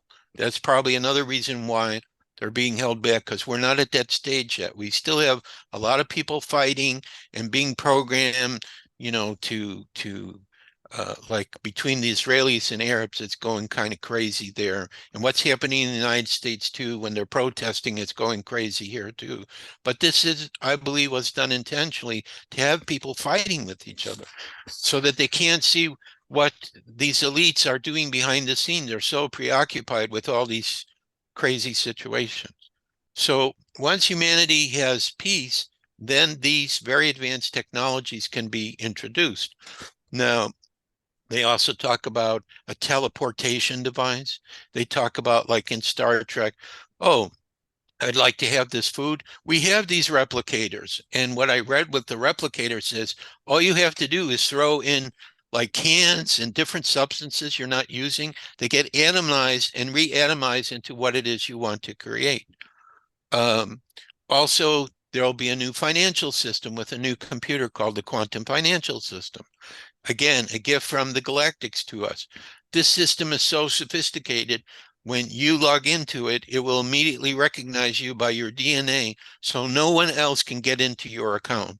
And they're saying that the new financial systems that we will have, all the currencies will be converted to a new form. Like I know in the US, they're going to go from the US dollar to the US note. There are already machines showing up that says notes on them. I have seen on Telegram what the US notes look like. They're much more colorful. All the dark symbolism that have been put on the US dollar, it does not exist there anymore. And they will also be backed by precious metals, like the notes will be backed by gold. And they will also have a digital version too. So, and most of the, we call them cryptocurrencies, but they're really digital currencies, will probably go away. but there will still be a few that will be left over that will support these new systems. So the people on Telegram that are in contact with supposedly people who know things say that the quantum financial system is already in place right now. They have not announced it. It has replaced the SWIFT system. And eventually when GESARA and NASARA, which is the new economic systems also that are connected to all of this, NASARA is for the US, GESARA is for the world. When they start to announce that as well, then the quantum financial system will come up. Then you'll have a new computer to access it. You'll have a new phone. And I think it's going to be like 3D virtual, like we've seen movies where instead of we have a screen that we're looking at or using our hand to move around, it'll just, the screen will just manifest in front of you like 3D, and you'll be doing things with it. I think it's going to be on that level, or voice activated much better than we already have, where you just pick up the phone and say, I love Jude, send her $1 million, please, from my account. And you get it immediately. There's nothing like it goes through some bank and they take their fee out of it or whatever. No, that money is instantaneously transferred to you. And then you wake up the next morning and you go, what? I have $1 million? Oh, that guy Joshua. Oh, he must have got it from, all the money from GESARA and NASARA that came and for the center when all that happened with the new financial system. So, now when I say these things, this is what resonates for me. This is what I saw when I had my coma experience. I'm pretty sure that they showed me all that, and that's why I know that it's going to be true. And now the other key aspect of it is all these new systems have to be given to us gradually, okay? Because if it's done too fast, a lot of people will go crazy. They're used to the old system. So, maybe the med beds come first, then the new financial system come, and they say, oh, in a couple of months, we're going to have a new phone for you. They start showing us what it looks like in a new computer. So it'll come gradually. Oh, with the quantum financial system, now I have a digital version of your US notes backed by gold, so it'll be introduced. But for the center, we will help if it's needed. I don't know if it'll be needed. Maybe they already have places planned, but if we are supposed to help with the re-education with the new systems, that was a part I saw to do as well. So everybody's clear. So the whole point of it is when the money stolen from us is given back, the new systems come out, then what do we have in our lives? We have prosperity. We don't have to worry about money anymore. We just have to worry about what is it we want to experience in our life? What do we want to enjoy in our life? How do we want to relate to all our people? Oh, I want to become friends with some Arab people. I want to learn about their culture and their tradition. Hey, I'm your brother. Hugs. Oh, by the way, I'm Jewish. I'm still your brother. Hugs. Because then it doesn't exist anymore. Arab and Jew fighting each other or whoever's fighting each other. No, we're just brothers and sisters. Because the truth is, that is the absolute truth, because we are all divine children of Creator, and therefore we are all brothers and sisters. And it just happens that this reality, for the moment, we don't fully remember who we are, because we have other, we have our light body, our astral body, we have okay, right, Katrina. We have other parts of ourselves in parallel Earths that are making different choices than we're making here. So it's like, there's so much more to who we are that we don't comprehend and see. But when all these things that have blinded us is removed and we start to experience these things, and then truly the Earth becomes heaven on earth. So that's where we're headed, heaven on earth. But we can be um, the channel for Creator to start bringing that energy of heaven on earth by being who we are sincerely. Like I'm getting in trouble sometimes because I can't stop telling people what I feel, and my heart is open. So, it's like all of you, you're my New Zealand family. I truly love you. I can't wait till we dance and sing in New Zealand together. I can't wait until I learn about your culture, what the Maoris do, because I've only had very brief contact. They seem like they're amazing people, so I want to learn your expressions. Like I got to spend about 2 months in Australia in the down under, and my understanding is it's a little bit similar, but you have your own way of doing things. So I want to learn your way to do things. So this is what the future will be like. We'll be excited. And also they say New Zealand, Australia, and Canada are going to become part of the United States too. So you're going to be using the same US notes that I'm talking about, except maybe they'll call them the New Zealand notes, the Australian notes.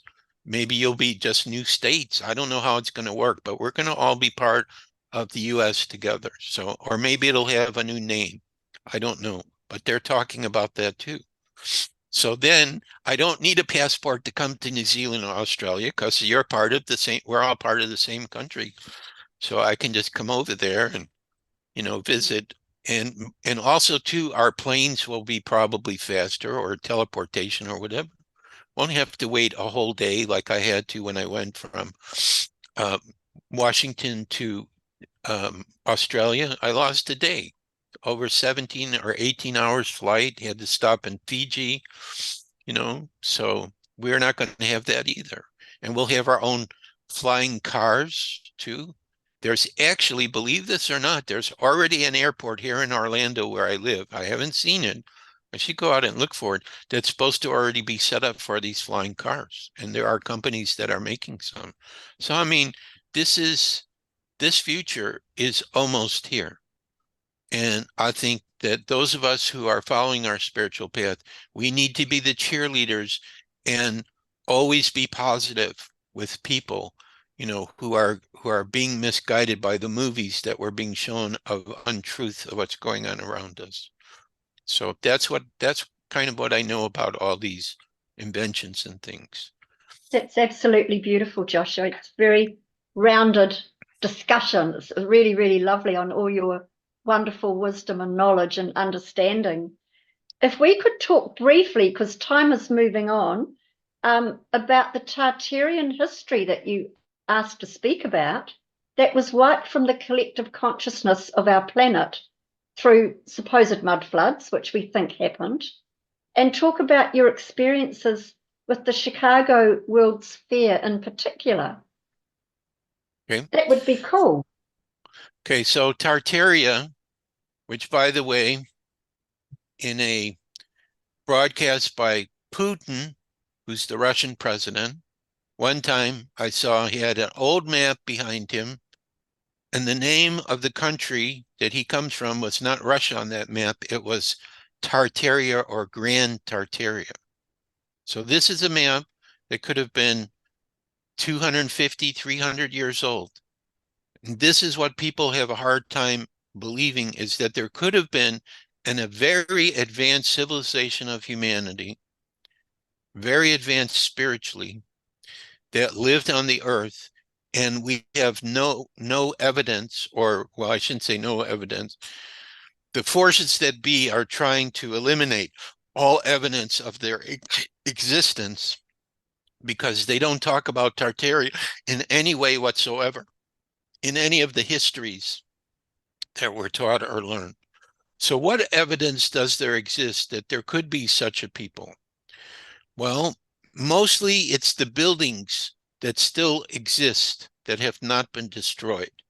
So I will talk about a couple examples of buildings, but there are thousands of these buildings that exist because Tartaria wasn't just in Russia and China.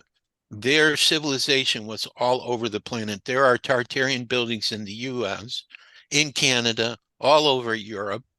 I'm sure in Australia and New Zealand as well. So pretty much everywhere. Now, how do we recognize these buildings?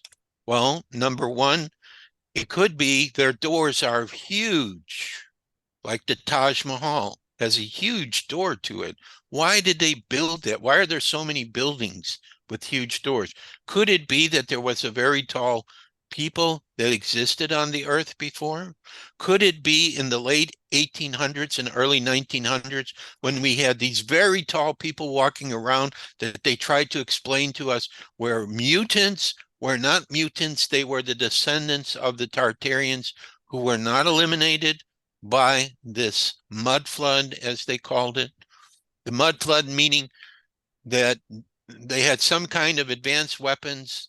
Maybe they shot up into the sky at the waters above, and they totally flooded the entire planet to eliminate the people but keep the buildings. Just like they talk about, there's a certain type of nuclear bomb, which I forget what it's called, where it kills people but it doesn't damage buildings. It's the same kind of concept. Another thing that the researchers on Tartaria talk about is why are there these buildings all over the world where the ground floor, the window is half above the ground and half below? That doesn't make any sense. Why would anybody build a building like that? Well, you would have a building like that if you had a mud flood and you hadn't dug that building out. Okay. Or there are buildings that we're finding where they have so many floors below what's on the surface, many floors below. I think our Capitol building is like this. It has all these floors below. There was an article written in a newspaper, and I couldn't find this article, where somebody was traveling in the 1850s out west in the US, and he kept saying, I keep seeing the ruins of these huge immaculate cities. This is before the United States started taking over the western part of the country. And what did they do? They got rid of these buildings. They would destroy them. Like I think the earthquake in 1906, that was the reason there was an earthquake, because San Francisco was huge and it was a Tartarian city. And I've seen pictures of it before it got destroyed. It had a very advanced like trains and buses and everything with, very sophisticated electricity systems, because the Tartarians understood how to go into the ether and get the free energy. They had a special device and antennas. So like I think about the buildings in Russia where they have the crosses on the top with these antennas and kind of like domes. Those were really antennas to bring down the etheric free energy from the ethers. They had a device to do this. Um, so like if you go through New Zealand, you'll find probably churches and cathedrals that are so sophisticatedly built. And you go inside and you'll see all these very sophisticated patterns or carvings. Okay, because these were buildings that not only could channel these energies, they were used for healing with music and sound as well. So part of the paradise that's coming is the return of the advances that Tartaria had that they tried to wipe out. Now, the Chicago World's Fair occurred in 1893. I was born in Chicago, so I can tell you that the pictures they have of the World's Fair and these magnificent buildings, over 100 of them, and I guess they were painted in a white color because they called it the White City. They were unbelievable. They even had a statue of a woman too, like the Statue of Liberty, and they had a Ferris wheel that was huge. It was unbelievable. It was kind of like Greek or Roman style type buildings. This is in America, in this city of Chicago. Now they claim, they say, oh no, we had a special substance that we created and we built them in 2 years. There's no way in 2 or 3 years they could have made over 100 of these buildings. So what happens is the World's Fairs last for 6 months and then they destroyed almost all of them. There are only 3 of those buildings left. The Museum of Science and Industry, which I've been in, the Field Museum, which I've been in, and the Art Museum. And I think the football field too could have been in Tartaria. But none of those buildings exist. St. Louis had a World's Fair. Same thing. I think in Paris they did. Same thing, destroying buildings. Could World War I have been created so they also could destroy their buildings? Could World War II? Could the Civil War? Why did they wipe out Atlanta? Atlanta, I saw when I lived there, still had a few of those buildings left. Not many, but a few. So could all these wars have been to destroy their building? How many fires there were in the 1800s in every major city in the United States? Chicago had like 2 fires. So those fires didn't even destroy what they had in the World's Fair. It probably took out part of the city, but not all of the city. So where did all these fires come from? Just out of nowhere, all kinds of fires. So if you look at old maps, if you look at these very sophisticated buildings, if you look at the star forts, which are actual forts. They say, oh, they were built, and they're very magnificent type of buildings too. They say they were forts for soldiers or to protect them. But the only way that you could make these buildings if you were able to fly above them and look and see what you're doing. That's how sophisticated they are. In the United States, there is a city called St. Augustine. It's here in Florida. I've been there. And it's supposed to be the oldest city in the United States. There is a star fort on the ocean outside of it, and there are these towers with antennas in the downtown area. I saw a picture on the internet in the early 1900s. There were more of those towers than there are now. They took some of those down, but they're the same. They have what looks like an antenna on top and a cross and everything.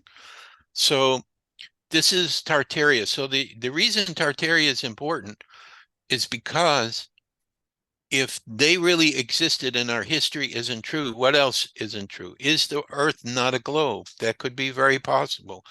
Are the extraterrestrials, have they been here for a long time? That's very possible as well.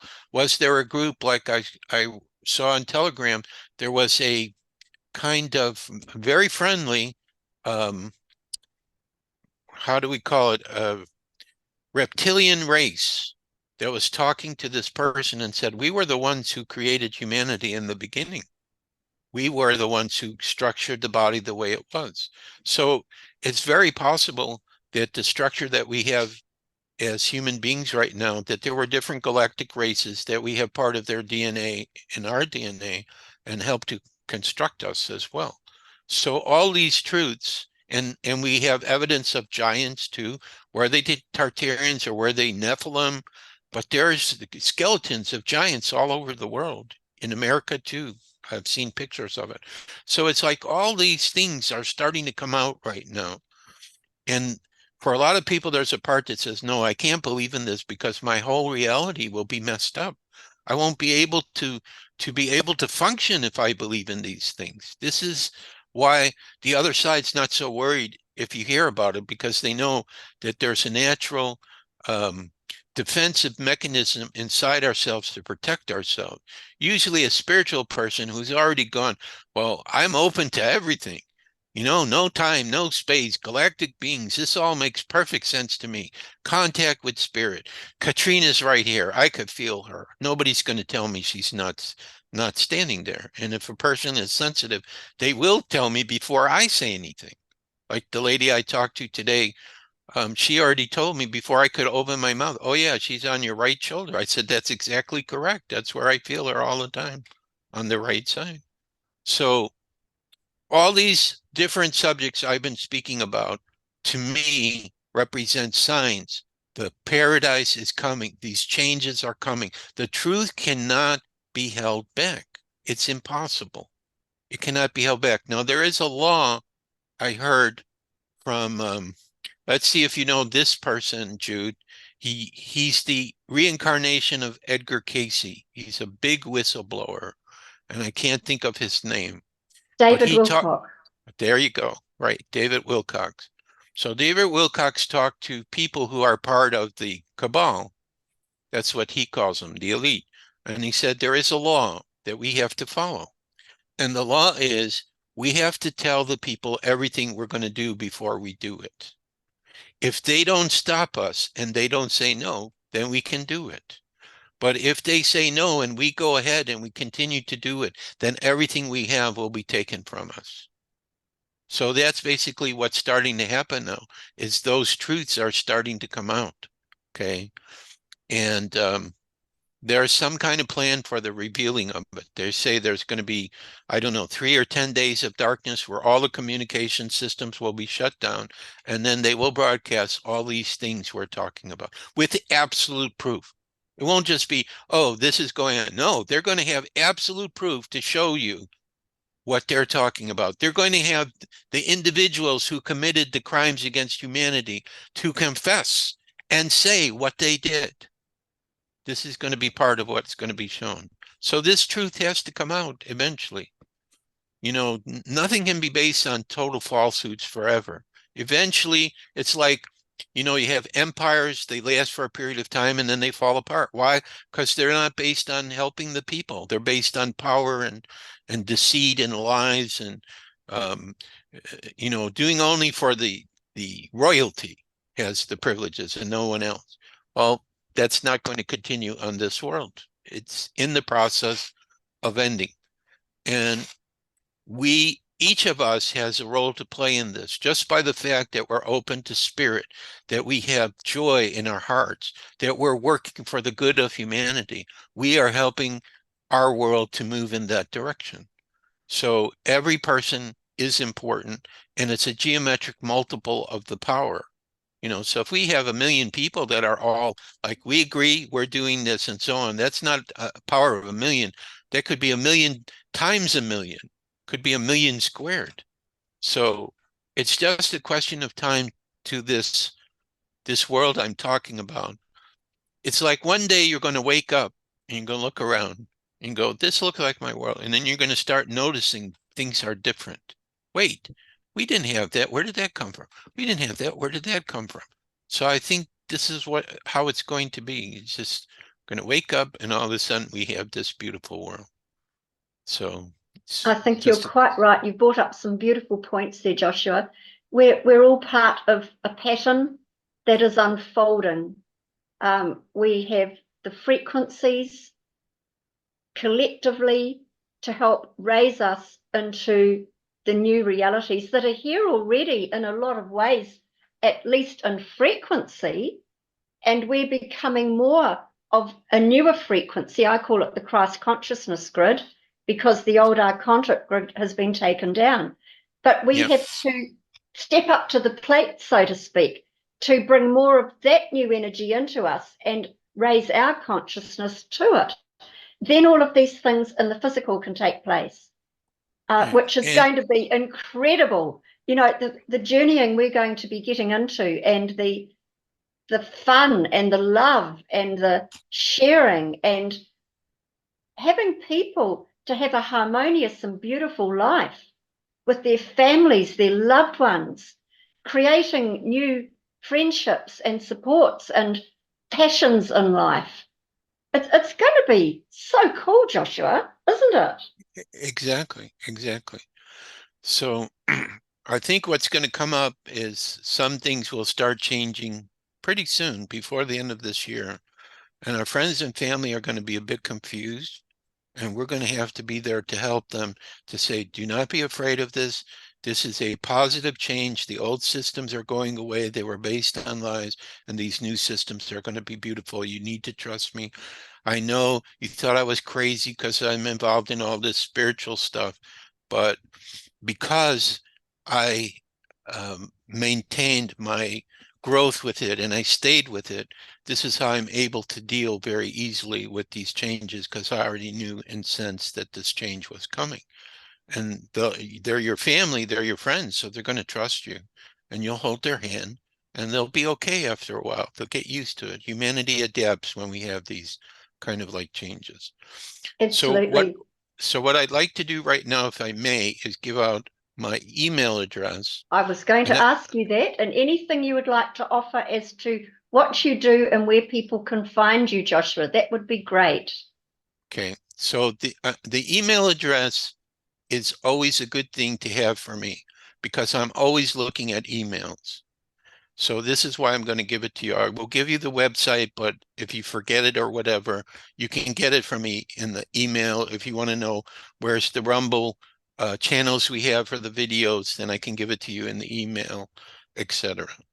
I also want to say, and I cannot, it just doesn't make any sense to me. I do a lot of these kind of interviews, and very few people actually write an email and contact me. And I'm trying to explain to you, don't think, oh, Joshua's so busy, I don't want to bother him. Please bother me. This is what I'm here to do.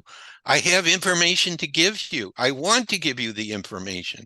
But if you don't contact me, how do I know who you are, or how can I talk to you? So it's just simply you write an email. Hey, Joshua, I saw you on Jude show. Could you send me the free ebooks? Or you have a question, ask me the question. Or I'd like to talk to you on Facebook, or, you know, through some of the media or whatever. So, and then I just keep track of people who contact me, and then things come up, and sometimes I want to make an announcement to everybody. So I have the email that I can send it out to. So it's up to you to decide, unless you think Joshua's insane. He's talking about all these crazy things. I don't know if I want to talk to this guy, but if there are things I've talked about that have made sense, filled in some holes for you, you want to know more, you want to get the ebooks, contact me. I loved on my birthday on April 17th, 300 people sent me birthday greeting. And this crazy Aries answered every single one with a response. Granted, I had to copy the response for a lot of people, but I still took the time to say the person's name and to thank them for the birthday greeting. I can't accept that people are taking their time and wishing me happy birthday and I don't say anything. No, they're my family. I want to be grateful and thank them. Okay, now obviously, as our families start becoming more aware of each other, I'm going to have assistance to help me if it keeps going like this, but I can manage it. Took me 3 days, but I did it and I felt very good about it. So this is why I'm encouraging you, you know, don't be afraid of me. I'm your brother. Let me share with you what I have. There may be something in there that gives you an answer to something you're looking for. Okay, so that's why I'm saying this. So the email address is very simple. Crystal Skull Explorers at gmail.com. Crystal Skull Explorers at gmail.com. And then the website is cse.crystalskullexplorers.com. So cse.crystalskullexplorers.com or crystalskullexplorers at gmail.com. Those are the two ways to find me. And then, we just start a conversation. So if somebody was going to ask me, what brings you the greatest joy in your life? The greatest joy in my life would be I shared some information or idea that became a catalyst that totally changed that person. So from then on, they were happy for the rest of their life. It is possible that we can do that for each other. And I challenge myself as an Aries, like if somebody comes to me and I'll cheat and I'll go into your energy and I'll go, what could I tell this person that could really make them, like when I did sessions in Tampa, I had 3 sessions, 3 ladies. It's always ladies that come. What's wrong with the men? But anyway, 3 ladies came and they all left with a smile on their face and happy. That is the greatest gift that we can give to each other. So I'm going to tell my favorite joke to also finish, because now you know how to contact me. Now you know how to get my ebooks. Now you know that you're not bothering me. You're part of my family. It makes you know what it is. It's the circle of giving and receiving. Don't you feel good when you give to your family and you help somebody? Why are you taking away my joy to help you? Think about it that way. You know, I'm here a lot of times in this room and I have nothing to do. Keep me busy, please. That's what Aries love. We like to be busy. We want to go through every day where we're doing something that made a difference. It's like Captain Kirk on Star Trek. Is it going to make a difference? Yes. So just do that. Okay, so here's my favorite joke. It's a Jewish joke because I was brought up Jewish. So there's a father, there's a priest, and there's a rabbi. Now, I tell this joke because when we do our spiritual work, it's supposed to be joyful, okay? It's serious, but we need to have fun with this. Okay, so father, priest, rabbi, they're having this conversation, and they're talking about how they decide what part of the money they receive from their congregation they keep and what do they give to God. So the father says, well, what I do is I draw a line in the ground and I take all the money I have, throw it up in the air. Whatever lands on one side, I keep. The other side, I give to God. And the priest says, well, I do something similar, except I draw a circle and whatever lands inside, I keep. Outside, I give to God. Now, if you're not Jewish, you don't know how rabbis work. They don't answer you right away. They're always stroking their beard and they're thinking, they're going like this. And so the two other guys are getting a little bit impatient.